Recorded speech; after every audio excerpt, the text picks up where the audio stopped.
Fasten your seatbelts for the realest Eagles and Sixers YouTuber! One who plays no clickbait and gets to the point! The myth, the legend, Nicky Steves! Come to my channel, you know the deal. Yo, boy, always keeps things real. I'm simply statue think they slate, dropping unrealistic mad 2K takes for the clip. Even though cats like that get views closer to the milli, never hear me preach, look on to Philly. Before you watch the Eagles all the way through the early 22, authentic talk, forget what others do. Come to my channel, you know the deal. Yo, boy, always keeps things real. The 24/7, 365 way. Sports content for the reals that fill the day.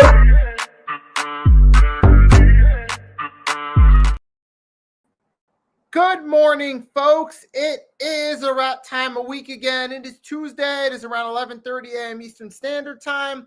Last week, we took a one-week hiatus, but this week, the three-point blitz is back. We are on the big episode 21. And being that last week was the first official week of preseason, we got some NFL news to discuss. We're going to start this bad boy off, as always, with the rant of the week. And this week's rant is going to be about some of the overreactions to preseason highlights.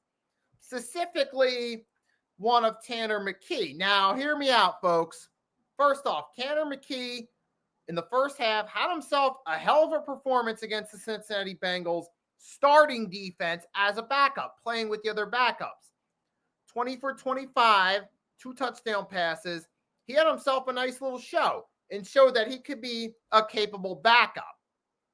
And I'm more confident in him as a backup, especially compared to 2023 with Mariota and then before that with Gardner Minshew. But that being said, though, here's where the overreaction part comes in. I saw an article hinting at the idea that Tanner McKee could be a top 32 quarterback based on one preseason performance against the Cincinnati Bengals defensive starters who, with all due respect, are one of the worst defenses, if not the worst, in the NFL currently. We still got to factor that in, and remember it's a preseason game before we crown Tanner McKee a top 32 quarterback. Let's not get too ahead of ourselves, folks, because it's really the lower end of the list. It's hard to say because you could go into the season. You're going to go into the season likely ranking the 32 starters or projected starters from 32 to 1. And then, of course, there'll be other quarterbacks. Maybe you'll probably see Russell Wilson start for the Giants and then switch over to Jackson Dart. You might see Rodgers start for the Steelers and switch over to Will Howard. You'll definitely see switches throughout the season. You'll also have, which is an unfortunate part of the game, injuries to quarterbacks, and they'll have to start their backup. So as the season goes along, the top 32 list could easily change. But the point I'm getting at, to crown someone a top 32 quarterback just based off one preseason performance is a little bit ludicrous. And history backs it up, too. I'll give you 2 notable examples. 2004-2005 season. In August of 2004, Kerry Collins was in a game for the Raiders. He threw 4 touchdown passes and balled out in that preseason game for the Raiders. Then week 3, when Gannon had that career-ending neck fracture, he had to take over as a starter for Collins. Collins led the league in interceptions that season, despite that one great preseason game. Then you flash forward over a decade later, you get to 2016. Brock Osweiler, during his one-year stint with the Texans, had that one game against the Cardinals, 11 for 13 with a touchdown. But then he was putrid during the season and you realize the Texans won the AFC South in spite of Osweiler being their quarterback, not because of him.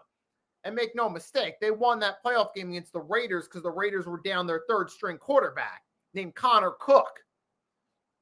But the point I'm getting at is anyone who has a great preseason game who looks like they could be a top 32 or top 20 quarterback, whatever the case may be, sometimes it doesn't pan out that way come regular season time when they play. And furthermore, in the case of Tanner McKee, it's a little bit of a ludicrous take because he's the backup quarterback. Most likely, Jalen Hurts is going to start most of, if not all, of the season. So the odds of Tanner McKee getting playing time are slim right now. I mean, stranger things have happened, but we'll see. But But to crown a top 32 quarterback off of preseason games kind of silly when history shows it doesn't really work out that way. And the same can be said for Shedeur Sanders, who, mind you, did have himself an excellent outing and made a case for potentially being the starter or at least getting a start at some point during the season. However, that preseason outing doesn't mean that it's going to translate over to an effective start come the regular season. Maybe in certain situations, if Shedeur had, like say Shedeur has to start against the Bengals defense, he could have an excellent performance there against the Bengals defense and set momentum. But that doesn't mean it would translate over to the next week and the week after. So we got to remember, while these preseason performances look great, it doesn't mean it's going to pan out the same in a regular season game. I'll even use a reverse example. Lamar Jackson during the Hall of Fame game his rookie year got some playing time for the Ravens. He didn't do all that well. He looked raw. He looked green for the playing time he got. But then when the Ravens decided to switch helm from Flacco to Lamar, they went on a bit of a stretch and ended up winning the AFC North and hosting a home playoff game with Lamar. And that's when they knew he was going to be their guy going forward. So the point being is your preseason performance doesn't necessarily mean that's going to translate over the same to the regular season. So I got to remind people, please, let's not automatically assume that a great preseason performance is going to translate over. With that being said, sometimes it could. Sometimes you get that player that balls out in the preseason that can help out in the regular season. Historical example was when Tony Romo took over for Drew Bledsoe. Parcells decided to start him a whole preseason game against the Seahawks. He paired out pretty well. And then mid-season 06, the Cowboys made the switch from Bledsoe to Romo, and they made a push for the playoffs, even getting an upset win over the Colts. So sometimes that preseason outing can have an effect on the regular season, but there are plenty of instances where it doesn't. So let's not automatically assume that Shedeur Sanders' preseason outing means he's going to fare well at the NFL level as a starter. And I'll get into what I think of Shedeur in a minute. And the same goes with Tanner McKee. While I'm happy about his performance, I'm confident in him as a backup. That one performance doesn't mean that it would automatically translate to a repeat effort if he has to start during the regular season. It also depends on who we're playing. Are we healthy? Are we banged up? Because remember, with all due respect to Tanner McKee, that outing against the Cowboys, we were playing against a banged up Cowboys team. And we were already on a roll with Kenny Pickett, with A.J. Brown, Devontae Smith and company, Saquon and company leading the helm in that Cowboys game. So not to take anything away from McKee, it's good that we had him in those situations, but we got to remember, just because he plays good in this situation or this situation doesn't mean he's going to play as well as, say, against Buffalo if he needs to start, or Kansas City if he needs to start. But the point of the rant is, there's plenty of variables that come into effect for why a player might have a good preseason game or a good outing, and those variables don't tell the whole story. So that's just something we got to keep in mind. With that being said, we're going to switch helms and I'm going to give you a more thorough, straightforward take about Tanner McKee.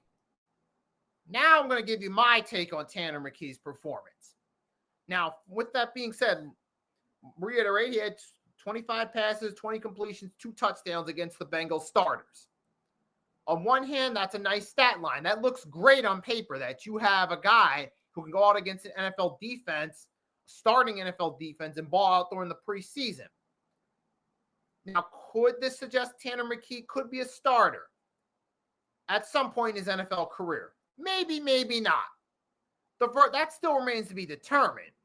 Because, I mean, who knows? The future, as far as Tanner McKee being starter, who knows? Maybe another team might give him an opportunity, or he might get slated to start due to unforeseen circumstances with another team, or maybe something happens with Hurts. He gets his opportunity to start a few games. Who knows? But with that being said, I am confident that with this roster, especially with AJ, Smitty, Goddard and company, that he could excel in certain, he could maybe excel with these guys, depending on who the opponent is, depending on momentum, etc.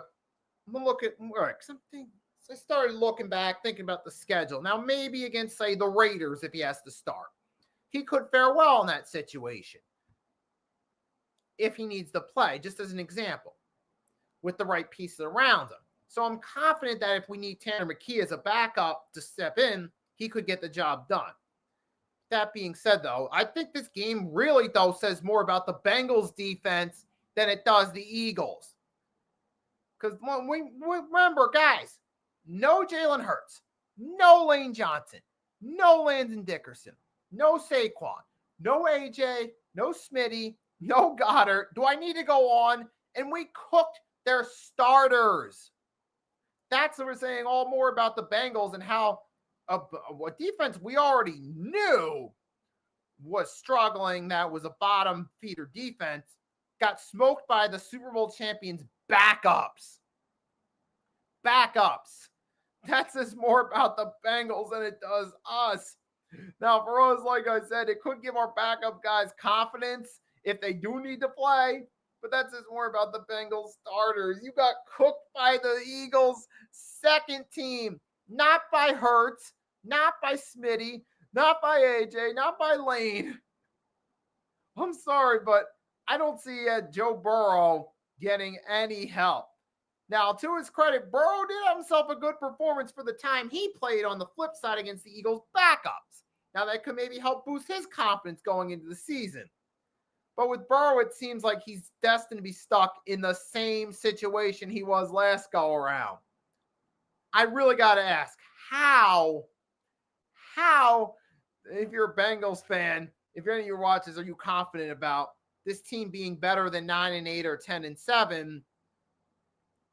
Unless, just Burrow has an MVP caliber season, I don't see it happening. I just see another mediocre season where Burrow puts up great numbers. The offense looks great, but they're ultimately let down by their defense. That's what I see. It's going to be kind of like that stretch between 2014 to 2016 where the Saints had those 3-7-9 seasons. Breeze was still statistically one of the better quarterbacks, but they lost a lot of high-scoring games. It feels like the Bengals are at the mid-2010 Saints form, if you will, especially after this performance. And the bigger thing is you wonder, can Burrow make it through the season healthy? I'm starting to feel more bad for Burrow and for Bengals fans after seeing that performance. Now, I am somewhat confident that our backups could be capable if called in the right situation. I feel more bad for the Bengals fans and their star offensive players, the way it went down. But dude, it is sad. It's kind of a shame. It's funny, but also sad at the same time, man. But for the Eagles, though, I take away from this going forward is that I'm like, well, along with being comp back, because I do believe these upcoming games against the Browns on Saturday, then next week against the Jets, they should give their starters at least a quarter or something. Because I feel like you got to give those starters some playing time, get acclimated, get back into it. Because remember what happened last year? We didn't play our guys during the preseason. The first 4 weeks, it was looking like we were going to have a mediocre season. Then that bye week came, week 5, we regrouped and got it together, and this is what happened. But there's no guarantee that that's going to happen again. That luck will play on our favor. We don't go and get that week 5 bye week if we start off shaky this time around to get it together. So I feel you got to give the preseason guys some playing time, get acclimated. I understand where they're coming from. If we want to play it safe, we don't want players to get injured, and that's important too. At the same time, you got to at least give these guys some playing time in the preseason. A couple games where they get a quarter or a half, something to at least get them back into football shape, to get the offense's chemistry back up from the time sitting on the couch or partying or spending time with their families during the offseason. You got to do something to get them acclimated back into a rhythm. And that's why oftentimes nowadays, because it's more frequent, it takes teams a few weeks to get back into a rhythm. And that's what I do think you got Eagles starters. You got to give the players some starting time these next couple of games, something. Same with the defense too. You got to give these guys time to get acclimated, see what they're going to do. You'll at least let them get the chemistry going.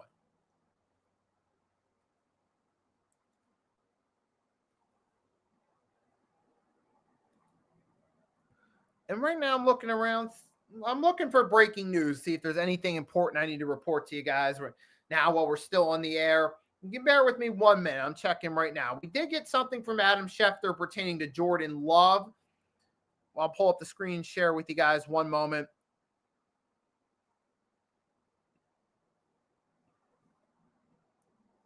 And we got Adam Schefter. So came just from Adam Schefter. Packers quarterback is undergoing procedure. Ligament on his left thumb, suffered the Green Bay Packers preseason opener. The team is hoping Love can practice next week, and the Packers expect him to be ready for the regular season opener. Now, that's a minor injury, but the deal with that is it could set back the team's chemistry if Love isn't playing during the preseason. It could take a few weeks for them to get acclimated, like we see with some of these other teams. That could be room for concern there. And that's the only main new news for today. Now, we did get some other big stories, too, from last week. One was former Eagle safety C.J. Gardner-Johnson will be done for the season with Achilles or ACL injury last week on Thursday during practice for the Texans, which is a huge blow for the Texans and draws huge concerns about C.J. Gardner-Johnson's future, whether he can come back and be the same player. But for the Texans, you pulled off a trade with the Super Bowl champs. You brought in one of the key components of their defense, hoping he could help your defense out throughout the regular season. And then you lose him for the season before even playing a game, an official game. That's terrible. Bad luck. That's terrible luck for the Texans. All you can do is just hope for C.J. Gardner-Johnson to make a recovery and return to full health. And for Texans fans, all I can say is it's definitely a tough break for you guys. I know your optimism must have been shot because, especially as a football fan, we've all been there, done that before. We've had something happen where our optimism got shattered due to one injury. I'm sure the same happened for some of you guys there. And that's a concern. We does also have to remember Rashawn Slater was carted off during practice for the Chargers the same day.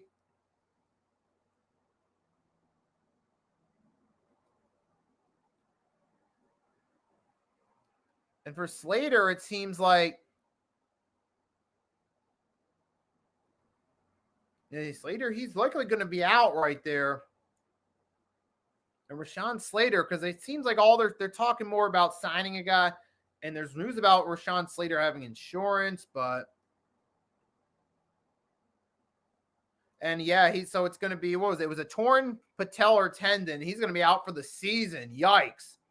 And that's brutal for the Chargers, a team that their main issue was having right wide receivers. Now you lose one of your key offensive linemen for the season. That's tough luck for the Chargers right there. That's the unfortunate reality of football. Sometimes these players get hurt in training camp before they have the opportunity to step on the field. Now for the Chargers, their whole offensive line is in shambles.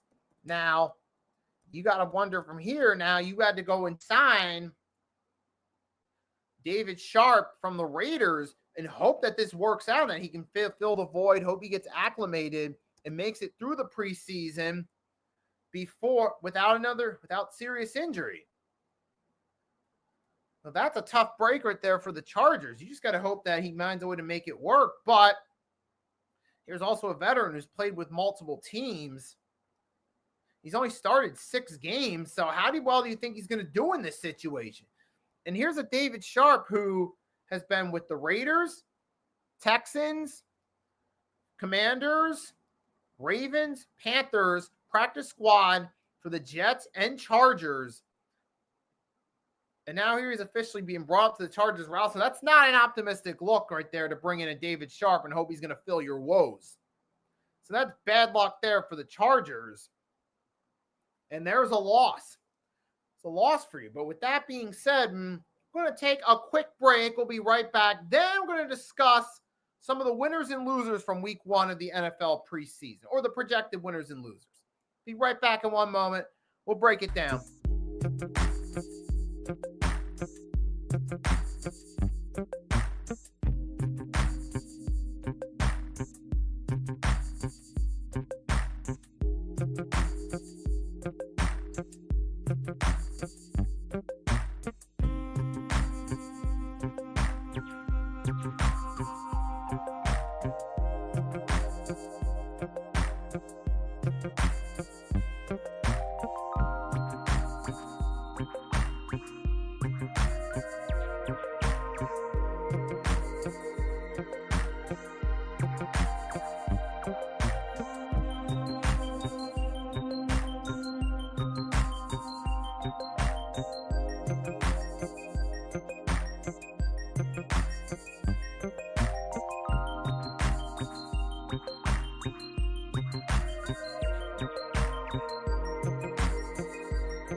And we back, folks, after a quick break. Now it's time to move on to the main part of it. Going to recap the winners and losers of week 1 for the NFL preseason.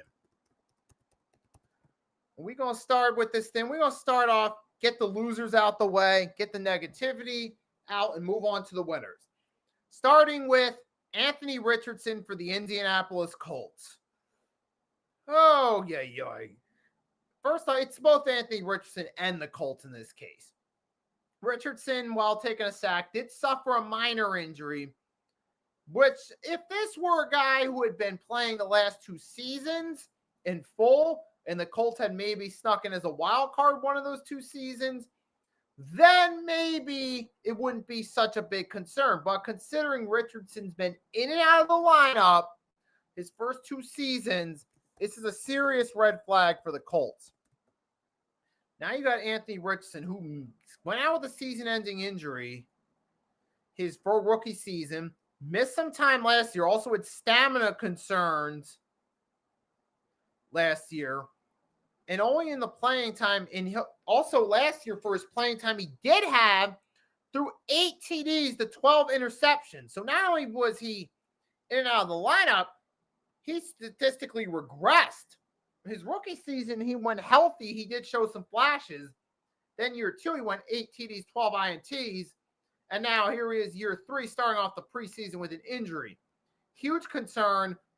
I mean, there's already these serious red flags. This might be the end for Anthony Richardson this season, especially if he does, especially now. And this means it's possible more likely Daniel Jones will be slated to start for the Colts over Richardson. But we still got to wait and see how that plays out. But there's a loser. Secondly, Bengals defense, which I already covered, getting torched by the Eagles' backups. Not any of their starters. All their backups torched their starting defense in the first half. Big loss there. And they got those are some two losers. Another major loser, the Chargers losing Rashawn Slater with an injury early on. It's another huge concern for them as well. So there's a few losers. Now on to potential winners for the season. Actually, Jackson Dart, the New York Giants. Dart got the start for them against the Bills, but he put up a pretty solid statistical performance. But also in the process of his performance, he also was a little bit critical of his shortcomings as well, which that could be a good sign right there for the Giants, that here's a guy who's open to feedback, a guy who's open to working on his flaws and improving. And especially as, he gets playing time during his rookie season, that could really help out if he shows that he's committed to learning, evolving, and growing his game. During that first week of preseason, he played solid statistically, but he still feels like he has work to do. So you factor in his statistical performance plus his attitude, this could be a potential green light for the Giants with Jackson Dart going forward. Time will ultimately tell, but there is a potential green light out of it.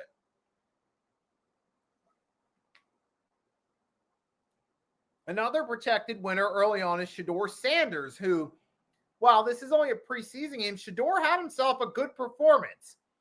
And here's my thing with Shedeur. I feel like he's being somewhat overrated by the media to the point he's underrated by the NFL, where I think he's kind of like I feel like Shedeur's ceiling is kind of a game manager quarterback, maybe kind of like a Tua level with the right talent around him. But I don't really think Shedeur is going to be the franchise changer. So I think Shedeur can come in, maybe play solid, but he's not the guy that's going to really change a franchise. I feel like he's the guy you got to put around the right talent to maybe make a playoff run. But even then, I just don't see Shedeur Sanders as the type of guy that's going to lead a Super Bowl run. So I think Shedeur Sanders could be decent at the NFL level. Could be solid in the right situation. And his performance in the preseason opener showed it. So I'm actually kind of happy with him. So I do feel like Shedeur Sanders could potentially maybe start. I feel like he put up a pretty solid outing against the Panthers. 106 passer rating, 2 touchdowns. He looked pretty solid, even though in a preseason game against a struggling team. But he looked solid. This could be a potential confidence booster for him. But then again, for the Browns, their QB room is filled. Who are they going to go with? That's the question. Oh, I'm not necessarily sold. So I'm kind of sold that maybe Shedeur could come in and do something. We're not sold on him being the starter. Another win potentially was for the Patriots in this case. Because the Patriots had themselves a solid performance from Trayvon Henderson in his preseason debut. He had a nice return. He looked solid against the Commanders. Maybe he's the guy that could potentially do something and make some noise for the Patriots and help bolster their offense. Give Drake May some relief, especially if he pans out to be a top running back. This could bolster well for them. But with all that being said, though, through all the smoke and mirrors, through all the highs of week 1 of the preseason, we have to remember it's only preseason. These are projected winners and losers. But that doesn't actually guarantee that it's going to pan out come regular season time. These are just projections. Now, week 2, we'll see if some of these same guys that had standout performances play again.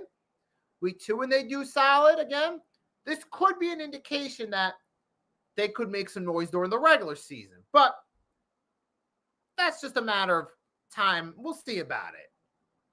But with that being said, though, man, we covered all I wanted to cover for this week, man. And now we're at that point where I'm starting to see basketball balls winding down. I'm not going to be really doing some basketball streams until we get back to the start of the regular season. So mostly the 3-point blitz in the coming weeks is going to be NFL related, such as this one. So we've reached that point where we're having NFL related streams. I might do an improv live stream or 2 coming up, but really that's all I'm going to have for you guys. Before I sign off, though, Want to give a quick salute to the Hardcore Sports Network for letting me do this. They're dropping content every day. You got plenty of live content creators out there doing it. I'm going to share with you guys real quickly some of what's coming up for today, for the remainder of the day on the network, so you guys don't miss out. We're following, so I'm going to share the screen with you guys. Give me one moment.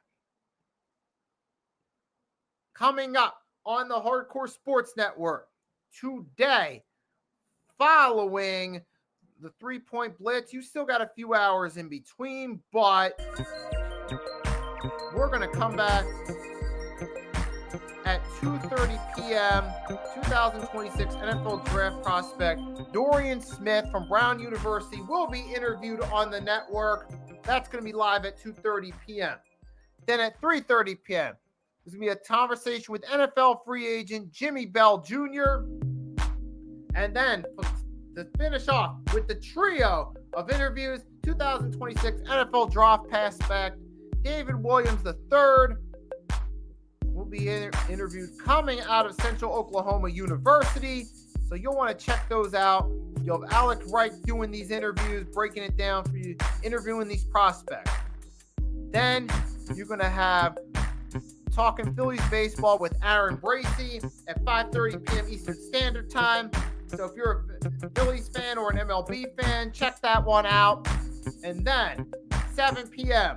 Full Court Press, official episode 1 on the Hardcore Sports Network with Coach Ed Gladney talking about the WNBA. That's coming up later tonight. And then after that, if you are a wrestling fan, WWE NXT watch along and reactions coming up at 8 p.m. Eastern Standard Time. Then to close it out for the night, 11:20 p.m. Eastern Standard Time, you got Broad Street Blitz take, preseason reactions and preview from the Bengals and Eagles on the Broad Street Blitz to close it out tonight. And then the preview the Browns game as well. So you got that coming up with Cool Cat Connor, Simone Stanley, One Trey Rock, and Smitty Eagle. All of them will be on there talking about the Birds late night. So stay tuned for that. With that being said, guys, thanks for tuning in to episode 21 of the 3-Point Blitz. I hope you guys enjoyed. And I hope you guys have a great, what about halftime? There's a shout out to Philly halftime as well.